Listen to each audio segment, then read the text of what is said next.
સૂતા સાસુ પાસે લઈ ગઈ। જેઠાણી તો લાકડીની જેમ ડોશીના પગમાં પડી ગઈ।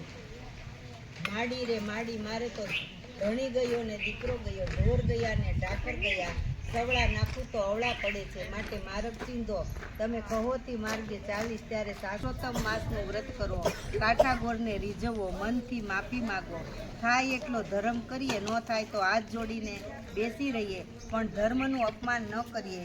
ત્યારે જેઠાણી રડતા રડતા બોલી, માડી રે માડી, હું તો આંધળીને વળી અજ્ઞાન, ન જાણું ધર્મ ન જાણું જ્ઞાન, કઈ રીતે કાઠાગોરને રીઝવું। સાસુ બોલ્યા, ખંભેલાલ ચૂંદડી, હાથમાં દૂધનો કળશ, થાળમાં અબીલ ગલાલ, ધૂપ દીપ અને શ્રીફળ સોપારી લઈ વાતે ગાતે કાઠાગોરનું પૂજન કરો। કાઠાગોર રીઝે તો અભરે ભરે।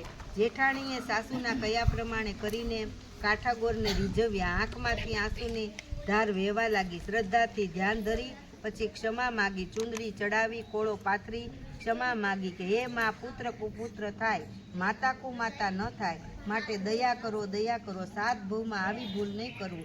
જેઠાણીના સાચા પસ્તાવથી કાઠાગોર રીઝ્યા। પુત્ર અને પતિ કુશળક્ષેમ પાછા ફર્યા। દીકરીના સાસરેથી શુભ સમાચાર આવ્યા। સીમમાંથી ઢોર ઢાકર પાછા ફર્યા। સૌ સારાવાના થયા। જેઠાણી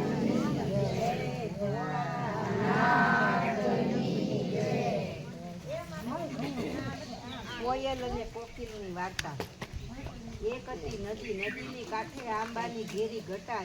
એ આંબા ઉપર એક કોયલ અને એક કોકિલ રહે। કોયલ ઘણી સંતોષી, પણ કોકિલ સાવ રખડે। લાખો દિવસ આંબાવાડિયામાં રખડે, કેરીઓ ખાય, એમ કરતા પાવન પુરુષોત્તમ માસ આવ્યો।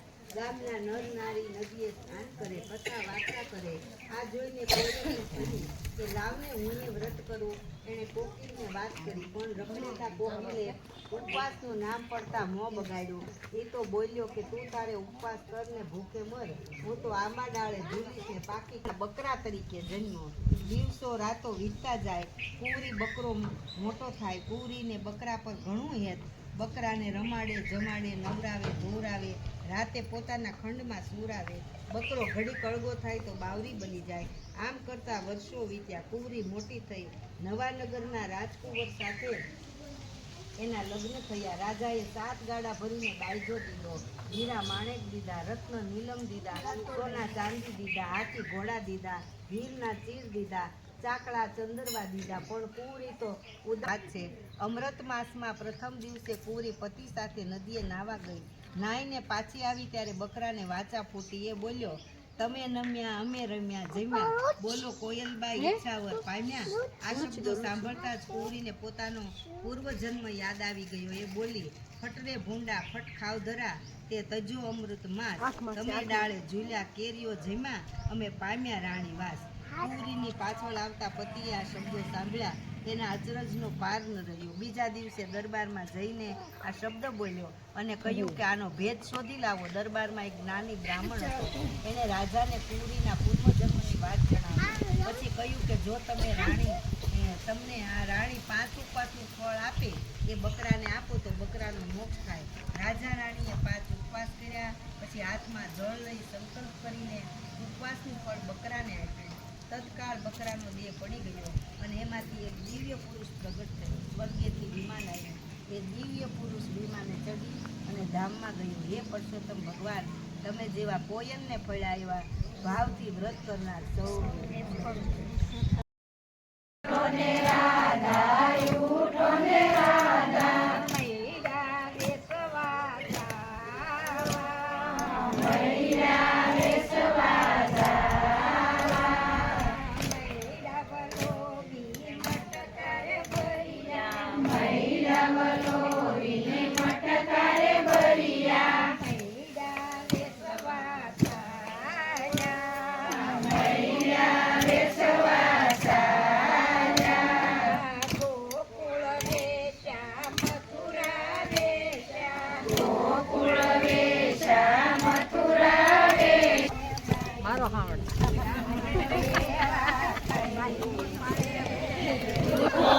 ભાઈજી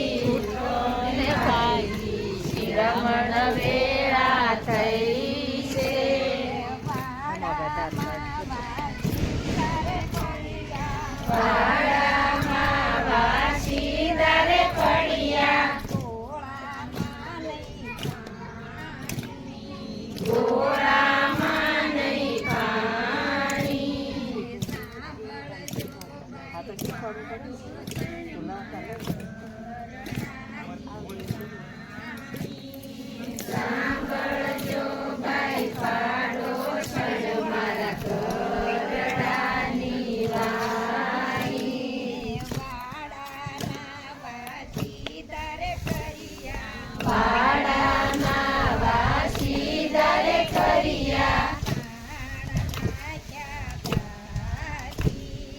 સાણ નાખ્યા થાકી બાર બેડા પાણી રે ભર્યા ઉઠોને બાઈજી શિરામણ વેળા થઈ છે ઉઠોને બાઈજી શિરામણ વેળા થઈ છે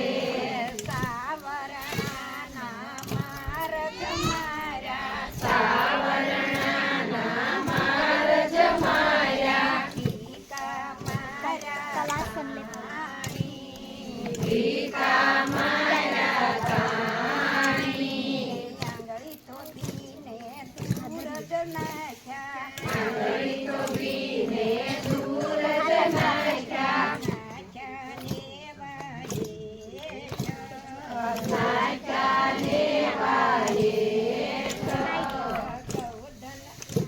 રાધાજીને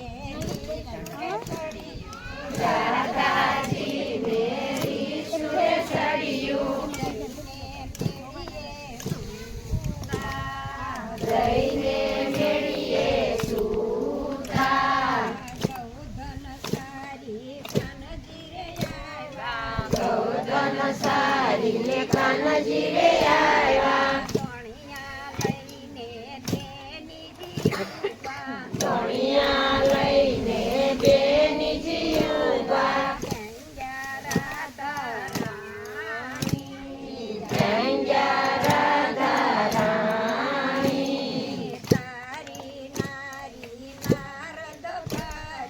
તારી નારી નારદ બારી જઈને મેળીએ સુતા જઈને